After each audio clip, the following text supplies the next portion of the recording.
বাড়ির ছাদে খাচ্ছি হাওয়া অল্প অন্ধকারে, এমন সময় ধপ করে কি পড়ল এসে ঘাড়ে। চমকে উঠে তাকিয়ে দেখি আজব ব্যাপারখানা, মিটমিটিয়ে হাসছে দূরে গেছো ভূতের ছানা।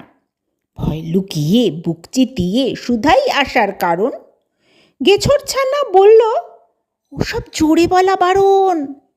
যেই গিয়েছি কাছে আমি শুনতে ভূতের কথা, একটা কিছু মারল ছুঁড়ে লক্ষ্য আমার মাথা।